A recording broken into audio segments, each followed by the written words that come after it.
What is up, Packers fans? Welcome back to the Daily Draft, brought to you by Badger State Brewing in beautiful Green Bay, Wisconsin. And here we are, kicking off our 24/7 sports series with Eric Henry from Horns 24/7. If you were, paying attention to the Daily Draft last year, we understand that Packer Report is one of the very few remaining NFL sites on the 24/7 Sports Network as a part of CBS Sports, and their bread and butter is college and college football and men's basketball. So we have this great network of guys that have covered these guys their whole career. And one of those guys is Eric Henry. How are you doing, man? I'm doing all right, man. Appreciate you having me on. So, who is Eric Henry? What do you do? What do you cover? Like, how long have you been doing this? Let us know who we've got here. So for the audience, Ross said to me in the pre-show, it wouldn't be anything that's out of your wheelhouse. And then he hits me with who is Eric Henry? And I was like, oh, all right. I got to think about that. No. That should be in the wheelhouse. That should be, you would think, right? No, I guess quick and dirty. I've done this almost a decade. Ironically enough, I actually spent a little bit of time in the Midwest, went to grad school in Chicago. So I know that's a arch enemy of y'all over there in Wisconsin, but made it over to Wisconsin a couple times when I was in grad school. But no, I spent 6.5 years covering Group of 5 football, G5 level, and of course I'm covering Texas since 2023, July of 2023. I have the privilege of doing it here at 24/7 Sports, and it's been a fun ride covering Longhorn football, men's basketball, and now baseball. Number one team in America for those of you who are college baseball fans. So stick around for come for the football coverage, but stay for the hoops and the baseball coverage as well. Absolutely. So let's start with Barryn, because the first question I usually ask is, so I have the North Dakota State side, and there'll be times where, especially with COVID, like I'll reach out sometime during the recruiting process. Then they play 5 or even 6 years of college football. It's like, I've known this guy for a decade. Barryn was a 4-year guy at Texas. Did you cover his recruitment? How long have you kind of had that relationship with him, or how many times did you interview him? What's your level of, I don't care if you're friendly, but I just mean, like, what's your exposure to Barryn Sorrell? Yeah, no, it's funny you mentioned that with the COVID, right? Because it definitely feels that way, especially having covered Group of 5s.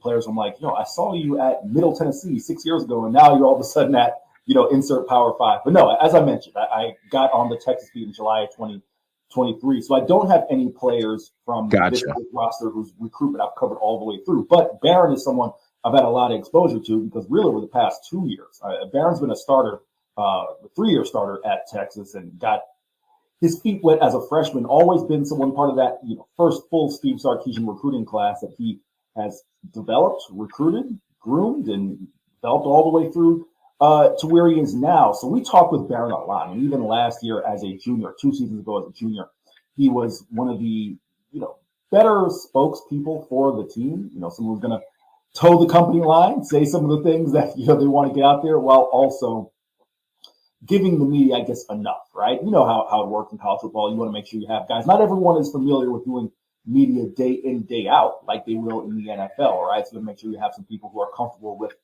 And listen, this is not a knock at the Green Bay market. You probably be better equipped to state this than I, but there are very few, NFL teams in the league who that you're going to get the type of media coverage you get at Texas, because it's the only ball game in town, right? Austin does not have a professional sports team. No disrespect to the Austin FC, MLS, right? But for the most part, Texas Athletics is Austin's professional sports team. So a lot of experience with Barryn, great kid. I think what you saw from him, sure, you guys have seen the social media videos of him, being emotional up there, thanking his parents for helping get to this place, and of course doing his first Lambeau Leap. That's Barryn to a T. Barryn is a kid out of New Orleans, Louisiana. Happy-go-lucky is how I kind of describe Barron's personality a little bit. Obviously, can be serious. You don't become a 4-star defensive end, right, without knowing when to turn on the intensity. But a guy who is just a great down-to-earth kid. Again, I think, having spent time in the Midwest, I think he'll play real well because he's just a genuine, good-hearted guy. That's just his personality. We can get to, some of his on-field traits. But in terms of Barryn Sorrell as a person, Green Bay fans should fall in love with him. Yeah, UT, I think there's actually a lot of parallels to Green Bay in that, like the Milwaukee Bucks and the Milwaukee Brewers exist, but Green Bay is the Packers and the Packers are Green Bay, and football is Green Bay. And I can't remember whose podcast I was listening to, but Like Green Bay has 2 seasons, fall and waiting until the fall. That's that's kind of the deal. And the other thing about the Packers are, we see this every day. Like they're a top, from a traffic standpoint, like they're a top 3 national team. So like it's the Steelers, the Cowboys, and the Packers when you talk about fans from places that aren't that spot, right? You got Cowboy fans everywhere, you got Steeler fans everywhere, you got Packers fans everywhere. I think that has to do with like how few teams there were in the 50s and 60s, and the success then, and then that gets passed down generations, and all those things. But can you shed a little bit more light? And if you can't, that's fine. No, I think one of the strangest things was, and obviously it turned out to be maybe the moment of the draft. What was Barryn Sorrell doing in Green Bay? Do you know why that happened? Do you know how that happened? It's, he wasn't on, like, they gave the list of players that were invited to the draft. Obviously he wasn't uninvited to the draft. He ended up on the stage. Was that to support Matthew? What happened there? As best as I understand it, I haven't talked with Barryn, but as best as I understand it, it was a combination of Matt Golden was going to the draft, so there already was a Texas Longhorn there, and B, and this answer would fit with Barron's personality. He just wanted to experience the draft. He had a pretty good feeling that his name was going to be called at some point, right? So it wasn't like, you get those horrible videos of kids, go there for the first round and there's waiting, right? Barryn obviously wasn't a first round projection, but he knew at some point his name would be called, right? Yeah. So it was a combination of those things that just happened to work out. Of course, he was drafted by the Green Bay Packers, which I also, again, it's not that I think Barryn knew he was going to be drafted by Green Bay, but he obviously had some interviews, some workouts with the club that, hey, at least it just might be a happy coincidence that I'm going for the experience, going to support Matthew. And also, I may get a chance to get drafted by the team who is the host city. Yeah, that was crazy. I mean, obviously, him slapping his hands as hard as he could against the Packers logo before walking out and hugging the commissioner. And that it was, we were watching the draft, and just from my perspective, and you don't know or care about this, is like I didn't think Green Bay had a particularly good day 2. Like I didn't particularly love their second and third round picks, but I was incredibly high on Barryn. And I'm not just saying that because you're on. I mean, I watched 3 games of his, kind of made some notes, and then really kind of worked back as it got closer to the draft. Like, okay, who can I watch more than 3 games of? And I started to dive deeper into Barron's film, and I was just like, oh my God. I mean, you treating this kid like a superstar. They're lining him up at 3 technique at 255 pounds. They're using him as this weapon, this like hunter looking for the worst offensive lineman on the other team to just go whoop him. I mean, it was unbelievable. Some of the stuff that I saw. So Sorrell was my favorite pick of the draft. And so when the commissioner got up there and said, this young man is here, I was like, what the hell is going on? And all of a sudden it was him. And then you hear about everything after that. I mean, him getting to hug the commissioner, running over, not running, it's far. It's you wouldn't want to run, but going over to the stadium, Lambeau leaping because there was overflow into the stadium. And then getting to just have a one-on-one press conference with the Packers beat, like, hey, I'm here, let's talk. With his parents in the front row, really cool. How about the football player? 15 and a half sacks, 26 tackles for loss. But like productive. I mean, he had 5.5 sacks and 9 tackles for loss as a true sophomore. What are the Packers fans, I guess, getting in this kid from on the football field?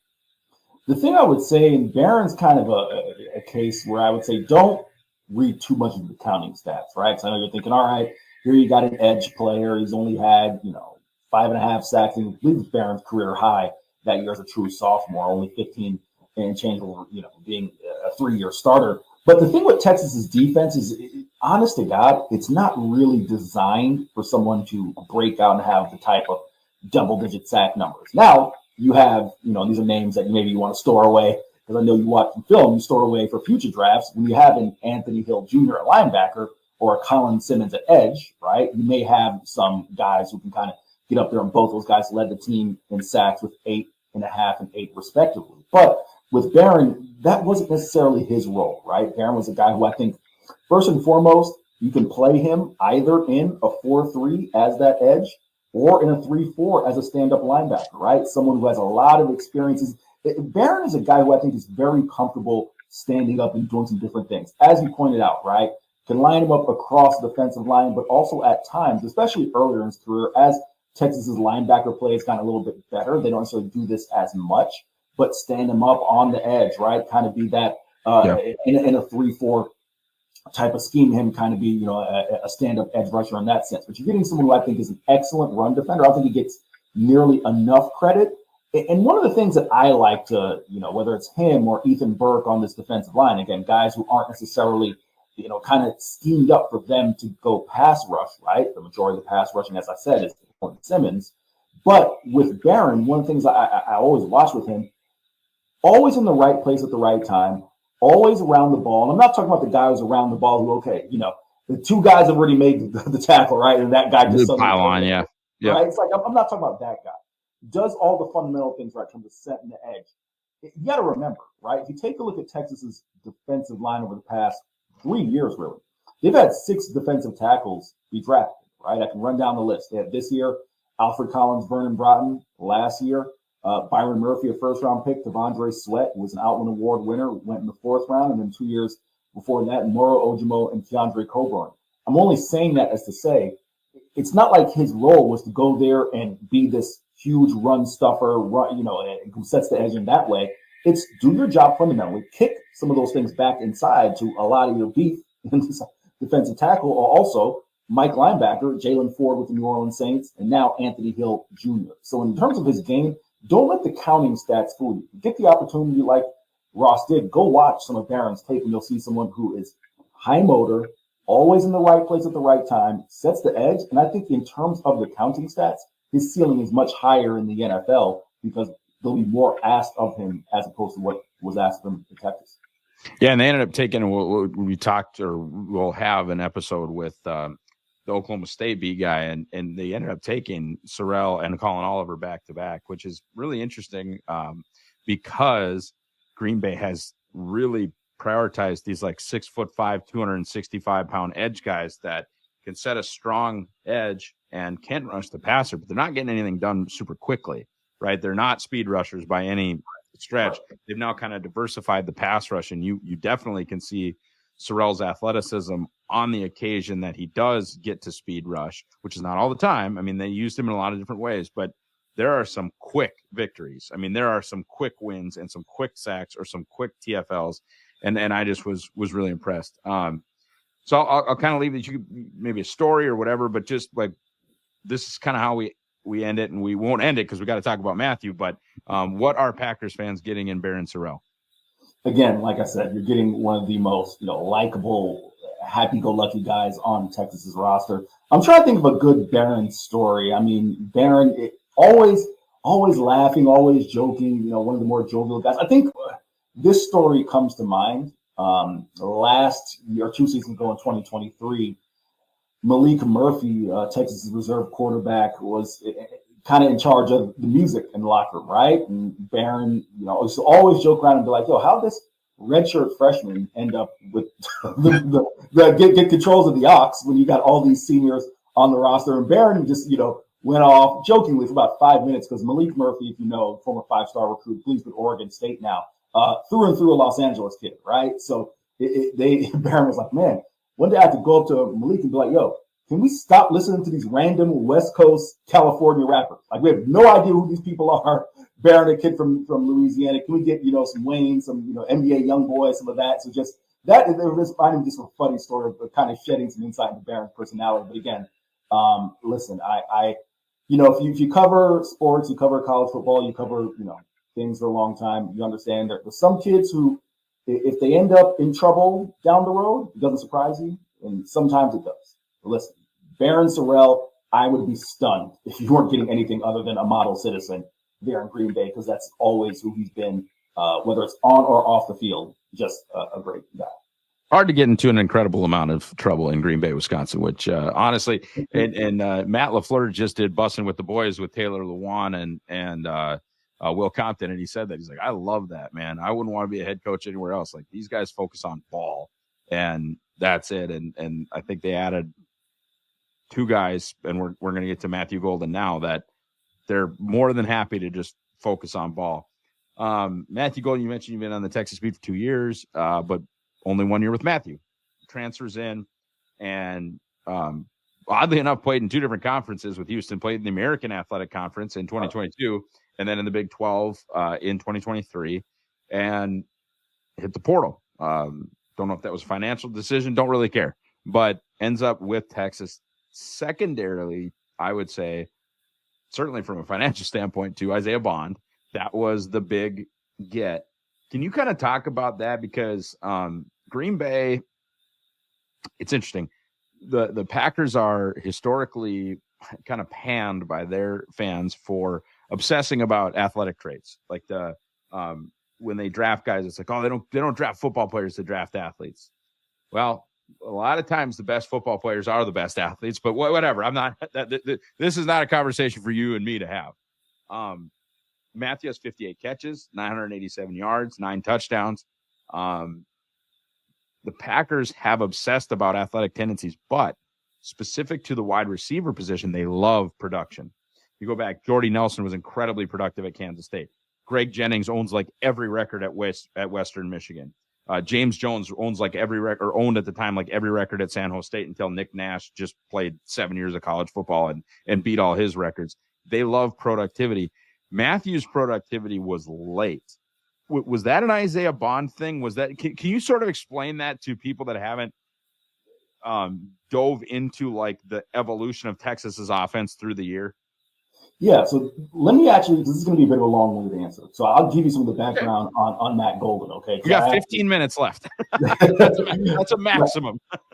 Like I said, I spent 6.5 years covering Group of 5. So when Matt was with Houston, the American, they still were at the Group of 5 level. So I remember his recruitment. A kid out of Houston, local kid, wanted to stay home. I mean, quite frankly, he had, quote unquote, at the time, bigger offers, right? Power 5 offers. So depending on what recruiting service you use, 4-star or high 3-star recruit. But Matt wanted to stay home. He was in that offense there with Dana Holgorsen. And one of the things is he was kind of, I don't know if you remember, Ross, when Ed Oliver kind of shocked the whole world by staying home at Houston, being this big 5-star recruit and didn't go to power schools. It was very similar with Matt in Houston, in that, like, man, okay, we got this super talent. He's going to start immediately as a freshman. You got to get him the ball. And, with Donovan Smith, I think there was a bit of a challenge, especially that second year. First year, you got to remember, he was behind Tank Dell, right? So That's what the offense was running through at Houston. We're going to get that guy 100 catches, and Matt, you'll fill in the rest. As a sophomore, got hampered by injuries, but again, with Donovan Smith's play was up and down a little bit. It kind of, that stymied his production a little bit. But how he ended up at Texas really was, of course, there was an opportunity for him to go play power football, and Texas needed receivers because they had graduated Xavier Worthy and Adonai Mitchell and Jordan Whittington all in the NFL. But also, you have to take a look at the fact that Matt Golden, and this is, kind of the way of college football nowadays, right? Everyone talks about tampering and so on and so forth. It's like, okay, we happen to play against said team. We saw said player. And if we have the resources to go get said player, we're going to do so. Matt Golden had 7 catches for 98 yards and I believe 2 touchdowns against Texas in 2023 when Texas narrowly escaped losing. That was the game that Quinn Ewers, memory serves me correct, got hurt that game. And who stepped in? Lee Murphy stepped in the next 2 games. Of course, that was pre-Arch Manning being QB2. But my point is, when you look at Matt's production at Houston, you got to kind of factor in some of those things that really, and this isn't shading, Cougars program, but there's a reason Willie Fritz is there trying to rebuild. He was much better than the majority of the talent on that roster, especially at quarterback, right? So he goes to Texas. As you mentioned, IB was brought in to be the number 1 receiver. There's no denying that. IB came in from Alabama. The previous relationship with Steve Sarkisian and Jeff Banks, who were on that staff prior, didn't coach them, but were involved in his recruitment to Alabama. So IB was brought in to be the number 1 guy. Well, what happened was Matt Golden, I think he was the beneficiary initially of being, quote unquote, looked at as the wide receiver too, right? Some of the attention was shifted towards IB, shifted once Gunnar Helm emerged in the offense, some of the attention was shifted towards Gunnar Helm. But then, IB struggled with injuries, and I'm not even talking about some of the off-field stuff that happened after the year. Right. Just was really banged up. So I'd say about the midway point, because and you asked me about him, you said that's when Matt's production really took off late in the year. Yeah, towards the mid portion of the year, I think especially when Quinn went down and Arch came in for that 2.5, 3 game stretch, I think 12 quarters, 13 quarters, Arch developed a real good connection with Matthew Golden, right? His production started to climb a little bit once Quinn Ewers got back in the lineup. That's IB was still battling his injuries. They were going towards Matthew Golden, and especially by the time the end of the season, SEC title game, college football playoff rolled around, Matt Golden was the number one receiver. I will say this, and this is not specific to Matt, it's more of a Steve Sarkisian offense thing. A.D. Mitchell's numbers were also the same, right? When you want to look at a transfer receiver coming in, being quote unquote that number 2 guy. Now, of course, A.D. was opposite Xavier Worthy, right? So we're talking about a different level comparing Xavier Worthy and IB as the number 1 receiver. But the point I'm making is A.D. Mitchell was open and talking about, Matt Golden was open and transparent, talking about the fact that it took him a little bit of time to adjust to the offense.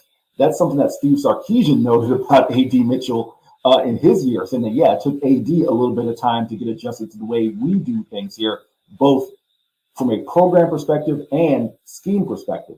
I think the same thing happened by Matt's own admission, that it took him a little time, 5, 6, 7 weeks to get up and running and comfortable with the way they wanted to do things. But by the time he felt comfortable in the offense, he was very clearly the number 1 receiver. So that kind of paints the whole picture of Matt Golden, kind of how he got to Texas and some of the production. And I can talk about, some of the things in my mind that I think when I look at all of Texas's draft picks, I think Matt might be in the best scenario because, again, I'll use AD as an example.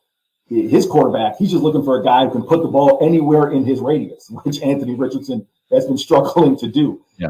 Matt goes to a Green Bay where you have a Jordan Love, who, of course, as you well know, Ross, was on the ascend prior to his injury. So I think he is in a spot where he gets to just focus on ball. It's going to be a little chillier than Houston. I think Matt's ready for that, but he can focus on ball, have a solid foundation with a quarterback who can get the ball to him. And also, don't be fooled by Matt's size. I know he came in at 6 foot, $195, plays much bigger than that. That's one of the biggest takeaways from. Yeah, he got a crazy catch radius for a guy his size. Plays much bigger than his size.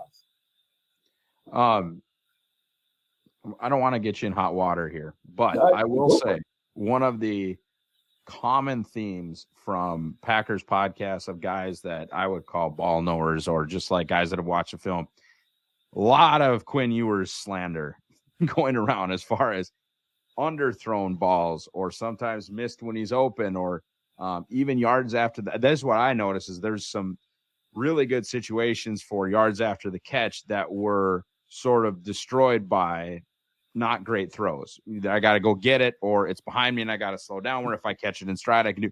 Do you think there's opportunity for even more productivity, like you mentioned, with the Jordan Love, if the ball is kind of on the money?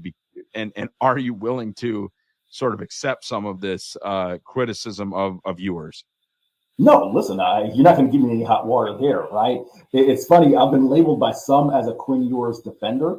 My defenses of Quinn haven't necessarily been of him, his production, the fact that he didn't, or the fact that he did underperform at times. That's very obvious, right? I'd be inherently being dishonest to you if I came here and said Quinn Ewers was a great quarterback for every snap of his 3 years. My defense of Quinn has been, listen, the whole circus that comes with having Arch Manning as your backup, the backup always being the most popular guy in town. Especially when it's Arch Manning. Especially when it's Arch Manning and everything that has come with that. Again, I would be dishonest if I came here and said that, yes, 2 things can be true. Quinn, at his best, was a guy who completed 65 at minimum, close to 70% of his passes. I think you take a look at his numbers in 23. I want to say he was somewhere around 67, 68% completion percentage. Maybe around there or a tick below this year. But that completion percentage, A, was aided by some of the things they do offensively, getting the ball out of your hands quickly and into the hands of your playmakers. And B, I just mentioned it. Let's run down the list of receivers Quinn Ewers has played with who are in the NFL right now. Xavier Worthy, check. A.D. Mitchell, check. Gunnar Helm, check. Matt Golden, check. My guy, Jatavion. JT Sanders, check. Right? Had Isaiah Bond not had his off-the-field issues, he probably sneaks in there as a later round pick, right? So Quinn has been the beneficiary of having not just elite college receivers, NFL level talent receivers that he's throwing the ball to, who have, in fact, yes, made some catches that maybe some lesser receivers, maybe some, other receivers don't make. So to your question, yeah, if Matt played with let's use a Jaden Daniels, right? Someone who was top 3, top 4 in the nation in deep ball, the accuracy, deep ball percentage his final year in college at LSU, right? If he played with, I don't even like to use Cam Ward because personally I'm not that high on Cam Ward. That's just me. But I guess we'll use him because he's kind of the gold standard for this draft, right? If he played with a Cam Ward, yes, it'd be fair to say that his production would have been higher because, again, Quinn, especially when Quinn was coming back from the injury, balls were all over the place. I wonder, quite frankly, what Matt's production would have been had he played with 2023 Quinn Ewers as opposed to 2024. Sure. Had a chance to chat with Mike Renner from CBS, one of the top draft guys over there, and one of the things we agreed on was, and I want to see if you disagree with this or you have sort of a different take. I thought Matthew Golden, to me, has such a high floor because he does everything well. Like, he has good hands. He has a good catch radius. He runs good routes. He's good after the catch. But I didn't see one, like, explosive trait where it's like, oh, this is how he's going to win. And I think he's going to be a good player. But, like, one thing where he's not a yak monster. Like, they did not throw him tunnel screens and he made 6 guys miss and go to the house. Like, that's not what he does.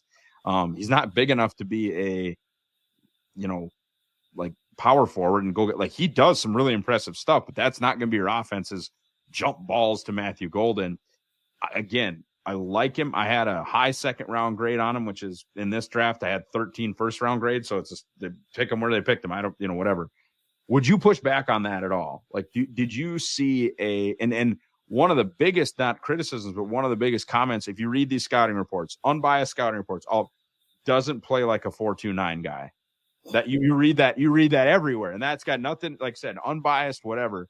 Would you have any pushback on that, or does that kind of make sense to you? Yes and no, right? So I'll start with what I find valid is I was in this office right here when I was watching the 40-yard dash, and IB came out and said, I'm going to break Xavier Worthy's record. We all know he fell short, right? And then Matt Golden, because IB went first, Matt Golden went after, and I was like, all right, what is Matt going to run? Because I think, and this is just my perspective, if you take the time he ranks, was it 4.29, I believe, memory serves me correct? If you take that 4.29 out of it and you just look at Matt Golden, I think you see someone who plays fast. But now, do you see 4.29 fast, right?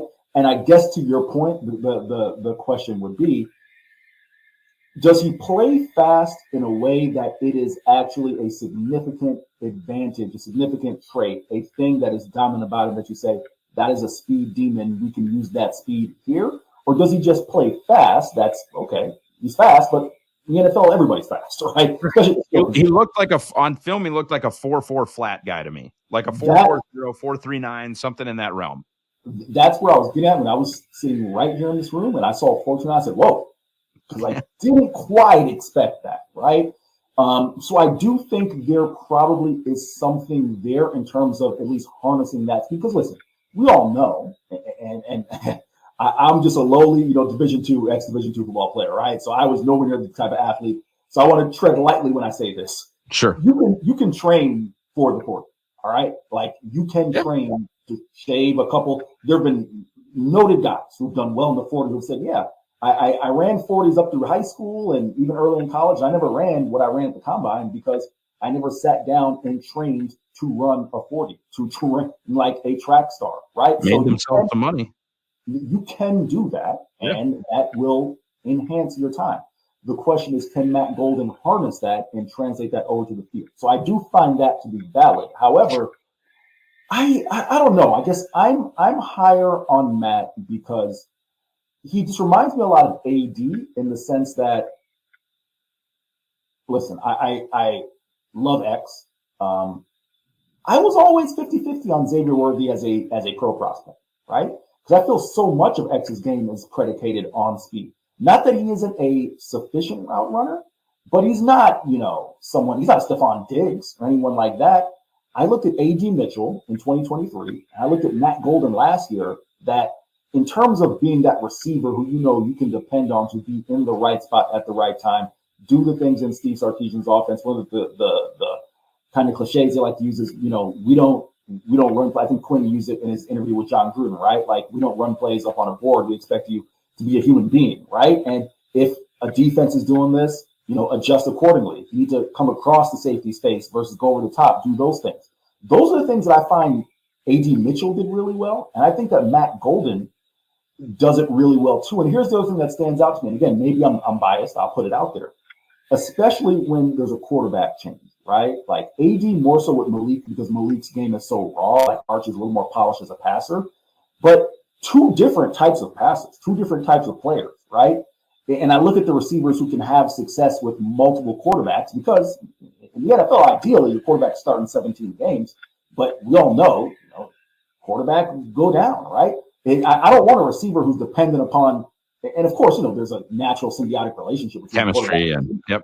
Right? But I do want a receiver who at least can show, okay, if a QB2 has to go in the game, there's not that, oh man, I can't get anything done, right? So I think I'm a little higher on Matt in that sense. I think I'm a little higher on Matt as a route runner. Like, I think Matt's going to be a guy who can get himself open, not necessarily predicated because of speed, but because of his route running ability and his football IQ.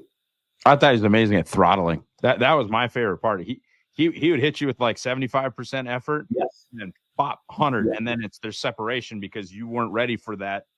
Like, okay, now we're in third gear and you're toast. And that was my favorite part of watching him play. All right, 60 seconds. Same question with Barryn. What are Packers fans getting in Matthew Golden? Oh, yes. Listen, again, I think Matt Golden in the return game, I would love to see Matt get more opportunities because he was an excellent returner at Houston. So you're getting someone who can contribute, immediately on special teams, getting someone who Matt, as in the 1 year we got to know him, good guy. Couldn't, I think you're getting, someone who's going to be in Green Bay. And as you mentioned, not a lot of trouble to get into, but I don't think Matt would find any trouble. He really loves ball. I mean, that's the thing about Matt. There's a level of humility to him that is always endearing when we got a chance to speak with him. Right on. One last question, because you answered that so fast, and because it's the hottest current Matthew Golden topic. Are you cool with number 22? Is it acceptable? Ooh, I saw that and I was like, hey, if Matt's going to make it work, he's going to make it work. Maybe you can answer this question for me, because we actually just having this debate here. Does Green Bay, do they retire numbers or jerseys? Yeah, numbers. So okay, one out of circulation. I'll go through this super briefly with you. Yeah, one is unofficially retired for Curly Lambeau. Curly Lambeau wore one, and they just people don't do it. 3 is Tony Canadeo. 4 is obviously Favre. 5 is Paul Hornung. And then you get a little bit through it. They're not gonna let anybody wear 12. I made the joke that they should give Matthew Golden 12, and some people did not think that was very funny. 14 is Don Hudson, and then 15 is Starr. So QBs and wide receivers, if you don't want a number in the 80s, right? QBs and wide receivers have it tough. And Green Bay, and I mean, if in 15 years they have to retire 10, I don't know if I'm willing to go there, but it's getting ugly for these guys. The $1 million question is like, what did he offer Malik Willis for 2? I thought it was funny. You saw him in like the pictures from yesterday from their first workouts and stuff, wearing his 22 practice jersey, but he still had his 2 chain on. It's like, he's and all signs point to Malik Willis playing out this year and then getting a contract somewhere else, maybe to be a starter with how good he looked, or not, doesn't matter. But then Green Bay getting a compensatory pick for letting him walk. I would bet Matthew Golden is going to be number 2 in 2026, unless he just blows it up and he's like, hey, this is it. But I did get a kick out of him in his 22 practice jersey with his 2 chain. It's like, Malik, you're not going to be here that long. Why can't you wear like 6 or something? See, that was why I asked the question, because Texas, long tradition, they have very few numbers that are retired, because the criteria for an athlete, you have to have contributed either to a national title team or won like a National Player of the Year award. But it's for that purpose, right? So that's why it's across my mind. It's like, I wonder how many numbers are retired. Why Matt's wearing 22? Yeah, and it's a lot of the numbers that like a skill player would want. Right. So it's tough. So, All right, folks. Eric Henry from Horns 24/7. We got to get to our next interview, but thank you so much for your time, man. Hey, appreciate you having me on anytime. All right. Drink Badger State. Thank you for buying the draft guide, and go Pack Go.